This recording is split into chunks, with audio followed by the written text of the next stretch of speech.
শেষ মুহূর্তে খুলনার ডুমুরিয়ায় সর্ববৃহৎ 18 মাইল পশুর হাটটি জমে উঠেছে কোরবানির পশু বেচাকেনায়। সর্ববৃহৎ কোরবানির এই পশুর হাটে গেল কিছুদিন ক্রেতা আর বিক্রেতাদের মিলন মেলায় পরিণত হয়েছে। পুরো হাট জুড়ে লোকে লোকারণ্য।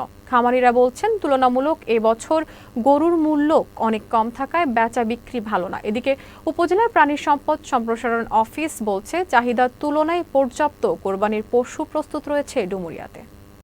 যদি বেশি পারিনি বলে আমি এই আটে বাড়ি আমাদের 4,50,000 টাকা দাম হয়েছিল। আমি বাড়িতে বেশিনি, আটে নিয়ে আইছি।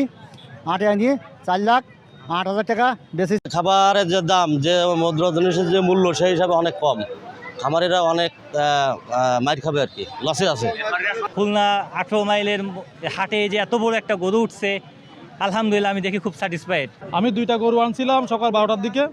আমার টার্গেট ছিল হচ্ছে 7 লাখ বিক্রি করব, কিন্তু সেখানে দাম হচ্ছে 6,20,30। আমি 6.5 ছেড়ে দেবো, কিন্তু বাজার আসলে খারাপ।